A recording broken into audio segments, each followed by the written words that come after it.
비내음님께서 올려주신 썰랑썰레입니다. 유튜브로 보시는 분들 구독과 좋아요, 알림 설정, 댓글 잊지 말고 한 번씩 눌러주세요. 안녕하세요. 행복한 저녁설로 인사드렸던 비내음이에요. 내용도 복잡하고 길었는데 잘 정리해주시고 편집해주신 개보건님과 편집자님께 감사의 말씀드립니다. 때는 17년도 초가을, 상병이 꺽인가 말인가 하여튼 그쯤 휴가 한 번 못 써서 쌓인 휴가를 들고 병장 달고 휴가 플랜을 짜고 있던 중 본부에서 이상한 얘기가 돌기 시작합니다. 이번에 우리 사단이 KCTC 훈련 부대로 선정되었다. 청천벽력 같은 소식입니다. 작전과에서 흘러나온 얘기들로 카더라가 들려오던 중 중대장님의 말씀으로 카더라가 현실이 되었습니다. 그 기간은 무려 철원 원정으로 14박 15일. 말년의 KCTC라니 절대 안 가야지 하면서 휴가 계획을 수정하고 있을 때 연대장님이 휴가 제한을 발동하셨네요. 그래도 신병 위로 휴가와 말년 정기는 못 자르시겠지라고 생각했고 훈련에 따라 몇 개월 뒤에 출타 및 휴가 일정까지 정리하여 결제를 올렸는데 잘렸어요. 앞선 썰과 같이 연대 내 모든 업무를 담당하고 있었고 사단 최우수 화학병으로 선정되어 있어 이번 훈련에서 제할 수 없는 인원이 되어 휴가가 반려된 것이었습니다. 일찍 마음을 접고 행보관님과 중대장님과 쇼부를 봐서 말년 휴가는 터치 없기로 약속을 받아냈죠. 드디어 훈련 전날 애초에 화천도 아닌 철원으로 훈련을 하러 가는 것이었기에 하루 일찍 훈련장에 와서 지휘소 텐트를 치려는데 참고로 이분은 주특기가 한 10개 정도 되는 그런 행정보급관 같은 약간 그런 사람이에요. 연대 내의 모든 업무를 다 하는 그런 사람이었죠. 혼자서 가는 날이 장날이라고 비가 오기 시작했고 훈련은 역시 비가 오죠. 판초우이 안 입으면 서운하지. 저희는 다들 아시는 지주에 상동 용마로 끼워서 올리는 구형 24인용 텐트를 사용하고 있었기에 산 중턱에 비로 젖은 뻘밭에 텐트 치기를 3시간. 용마로 올리고 지주 세우면은 젖은 바닥에 지주가 주저앉으려 하는 거를 이악 물고 세워놨더니 이미 진창이라 지휘소로 들어올 수가 없어서 방수포 깔고 다시 텐트를 올리고 올려놨더니 그래도 상황이 나아지지 않아서 일단 멈추고 어찌하나 하면서 한숨 쉬고 있을 때 아니 어떻게 지원받아온 건지 갑자기 옆에 포크레인이 올라와서 더 위쪽에 있는 산 중턱을 확 다 밀어버리고 갑자기 어디서 받아온 신형 24인용 텐트를 치게 되었습니다. 가벼운 알루미늄 뼈대만 탁탁탁탁 끼우면 되는 쉬운 조립 방법.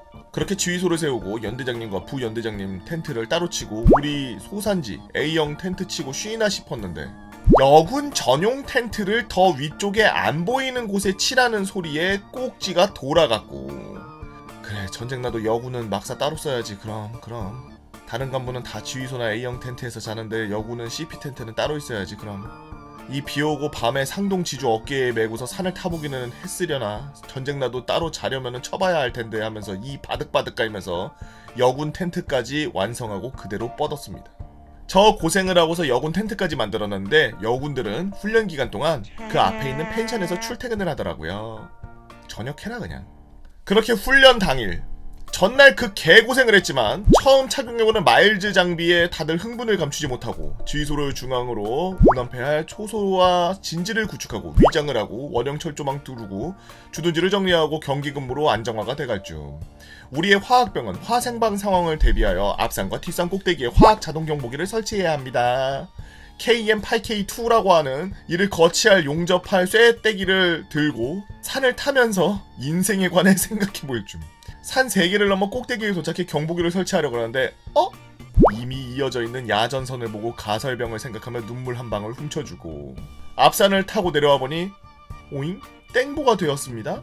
본부 행정보급관은 급양관리관을 겸하고 있어서 취중대와 취사 트레일러를 운용해야 되는데 이는 의무대와 강하류에 자리를 잡게 되었고 거기서마저 업무를 봐야 하지만 사단 최우수 화학병 감투로 지휘소를 벗어나지 못하게 되자 가끔 레토나 타고 오가면서 업무는 하지만 경계 근무표에는 안 들어가 있고 작전 파트에서 하는 일은 없으며 상황 터질 때마다 무한대기하는 꿀벌이 되어버렸지롱. 화학 장교님과 농담 따먹게 하고 간부들 식판 나르고 전쟁이 나도 병사가 밥 퍼다가 식판 날라서 입에 넣어줘야 드시겠지. 눈치 보여서 경기근무 지원도 나가며 시간을 보낼 무렵 화생방 상황이 드디어 터지게 되었고 MOPP 4단계가 발동되었습니다. 보호의 풀세트와 Kcam2를 들고 원점 제독을 실시하게 되었는데 여러분은 방독면과 보호의 풀세트를 입고 산을 타보셨나요? 저는 하늘이 노래진다는 걸 이때 처음 경험해봤어요.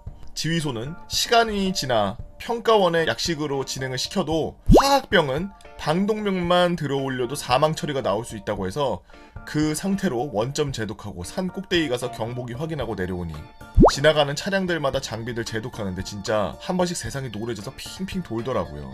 이후 GOP가 아닌 대신 훈련량이 지옥이라는 물없는 해병대라는 소리를 듣는 우리 대대원들의 분전을 하던 중 4일차 지휘소 주변은 비교적 안전하고 포탄 낙하 외에는 직접적인 전투는 없어서 긴장이 풀어져서 근무선은 나날만 보내고 있었는데 지휘소 위치를 특정한 정갈부대원 셋이 야간에 타중대 부대원인 양 천연덕스럽게 들어와서 지휘소를 그냥 폭발시켜버리게 됩니다. 그렇게 첫 주차 공수 교대를 하게 되고 허탈하게 남은 3일은 작전회의다 주둔지 정리다 하면서 보내다가 문제의 다음 주차를 맞이하게 되었습니다. 원래 내 친구를 내가 욕해도 어디 밖에 나가서 처맞고 오면은 꼭지가 돌듯 막상 타 부대가 우리 지휘소를 뒤집어 놓으니 다들 나사가 하나씩 빠져버렸죠. 부대에서 근무를 서며 5월에도 눈이 내리네, 4월의 눈은 실화 기반이라니까 농담하면서 근무 서던 저희도 고개를 흔들 환경들, 가을, 산, 비, 야전, 철원, 정말 상상 이상이었습니다. 겨울이 아닌데 밤이 되면은 전투화가 꽁꽁 얼어붙어서 동상 걸려서 의무대 실려가는 병사가 나오는 최악의 환경이었는데 저는 주로 지휘소에서 가장 멀고 오가는 차량 동선과 전방 야산을 마주하고 있는 절벽 쪽에 근무 지원을 나갔는데 저 환경에서도 절벽에 있다 보니 밤에 산바람이 미친듯이 들이닥치는 환경까지 겹치게 됩니다. 근무지마다 2명 근무인데 제가 지원 나가서 셋, 불편해도 참호를 더 안 넓히고 셋이 끌어안고 체온으로 버티다 못해 발가락이 떨어져 나갈 것 같자 저희는 참호 안쪽에 야삽으로 땅을 까고 나뭇가지를 주워서 그 안에다 불을 지폈습니다. 그런데 비가 왔었죠? 여러분들 따라하지 마세요. 밤이라도 달빛이 조금이라도 있다면 화재로 인해 연기는 봉화처럼 아주 잘 보인답니다. 당황해서 판초 위로 참호를 다덮고 연기가 조금씩 새어나가게 뻘짓을 하고 심장이 졸여왔지만 그것보다 발이 녹는 것에 기쁨을 가지고 근무를 하게 되고 가끔 보고를 위해 지휘소에 들어가서 난로의 훈훈한 열기에 1초라도 머무르려고 애쓰고 지휘소 주변에 지휘관 CP 텐트 참호를 경계할 인원이 부족해서 근무 배정받은 인원은 교대 없이 그 자리에서 24시간 근무. 취침과 휴식을 번갈아가며 진행할 정도로 열악한 환경이었습니다. 소산지라고 A형 텐트를 열몇 동 쳐둔 저희의 보금자리는 식사 때는 세면대 말고는 정말 발이 닿을 일이 없었죠. 물론 타중대도 경기장전을 펼치긴 했지만 저희 근무와는 관계가 없다 보니 저희만 뺑이를 치게 되었습니다. 이런 환경에서 어이없게 지휘소가 뚫려버렸기에 저희보다 더 열심히 전투를 치르고 있을 대대원들에게 미안함도 더해져 정말 눈에 불을 켜고 근무를 쓰다 못해 저희는 미친 작전을 시작하게 되는데 해가 떨어짐과 동시에 보고 없이 움직이는 모든 인원에 대해 선조치 후복으로 사격 명령이 떨어집니다. 주간에는 눈으로 신원 확인이 가능하지만 수하하고 암구화까지 체크해야 될 정도로 신원 확인을 철저히 하고 야간은 유동병력 자체를 말소시켜서 침투 인원 자체를 배제하기로 한 거죠. 병사는 물론 간부라도 복 없이 움직이다간 사살 대상이었고 주교도 아무 책임을 묻지 않는다고 하고 오히려 움직인 인원이 작전명령 불이행으로 불이익이 생길 판. 게다가 정갈부대 북한군을 사살 시 포상까지 걸리게 되면서 심장이 빰뿌지라는 거를 느낄 정도로 고요한 사위에서 뭐라도 움직여라 하면서 다들 눈에 쌍심지를 켜고 밤을 새는 작전을 하게 되었습니다. 야간에 주둔지 외곽에 뭐라도 움직임이 있으면은 다들 방아쇠부터 먼저 쏘고 봤으니 첫 주차보다 야간에 총성이 2~3배 많아졌고 총성이 많아짐에 따라 다들 긴장감과 사기가 1차가 지날수록 고조되고 있었죠. 실제로 저 작전은 굉장히 효과가 있었습니다. 외부인이라고는 평가관 말고는 오가는 걸 못 볼 정도로 완벽한 통제를 보여주고 있었으니까요. 그리고 마지막 날 새벽 6일 밤을 지새가면서 작전을 해온 부대원들은 몰골과 체력 말도 아니었지만 이 밤만 넘기면 우리가 이긴다라는 이 문장을 머릿속에 때려박으면서 이를 악물고 눈을 치켜뜨고 있었습니다. 저는 근무가 없어서 저의 자의로 지원을 나갔던 터라 마지막 날 밤에는 지휘소 출입구 철조망 바로 맞은편 초지에 남은 핫팩들 다 터뜨리고 판초 위에 하나 덮고 엎드려서 접근하는 모든 인원을 사살할 생각으로 정면 출입구를 겨냥하고 있었죠. 그래 이씨 와라 이씨 와라 움직여라 진짜 이씨 움직여라 이씨 중얼중얼거리면서 다들 도끼로 근무를 이어가고 있던 새벽 4시 갑자기 작전이 끝났다는 겁니다. 그리고 갑자기 지휘소에서 주임원사님이 나오셔서 옆에 초병의 K2를 뺏어들더니 건너편 야산 쪽을 겨냥하고 괴성을 지르며 연사를 갈기고 뭔데? 아니 근데 뭐 아무리 그래도 그렇지 초병총을 저렇게 막 뺏어도 되나? 뺏는 사람이나 뺏겨주는 새끼나 가관이네. 탄피 저거 주워야 되나? 쟤 어떡하냐 하고서 혀차고서 어리둥절해 있는데 근데 왜 갑자기 새벽 4시에 작전이 끝났지? 저희는 유동병력 하나 없이 통제를 완벽하게 했고 지휘소 폭파가 됐다는 얘기도 없었으며 패배할 이유가 하나도 없었는데 뭐지? 이겼나? 아무도 이해를 못하고 있을 무렵 다들 쉬쉬하면서 말을 아끼고 있었지만 지휘소 안에 있던 저희 병사는 병사편 아니겠습니까? 자초지종을 들어보니 다들 마일즈 장비를 써보셨으면 아시겠지만 포탄 낙하하면 엎드려야 생존합니다.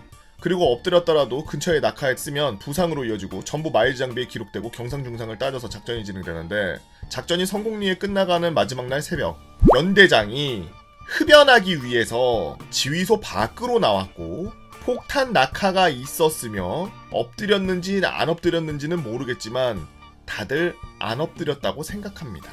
영광급 지휘관이 담배 피러 나와서 갑자기 포복하는 게 그려지지도 않고 포탄에 직격하지 않은 이상 어지간하면 엎드려 있으면 모두 생존을 했으니까요.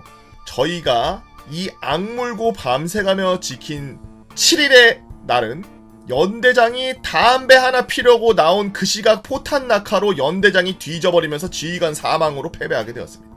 그 소식을 들은 저희는 순간 몇 초 동안 희노애락을 다 느끼고 열반에 오를 뻔했죠.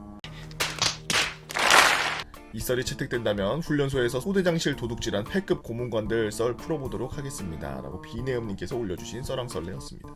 연대장이 여러분들은 어떤 재미난 이야기들이 있나요? 여러분들의 재미난 이야기 네이버 카페 개보팬다 모여라 개팬다로 오셔서 썰랑썰레 게시판에다가 글 남겨주시면 유튜브로 작업해서 업로드하도록 하겠습니다. 유튜브로 보시는 분들 구독과 좋아요 알림 설정 댓글 잊지 말고 한 번씩 눌러주시고요. 오늘도 나라 지키기 위해서 고생하고 계시는 국군장병 여러분들 진심으로 감사합니다.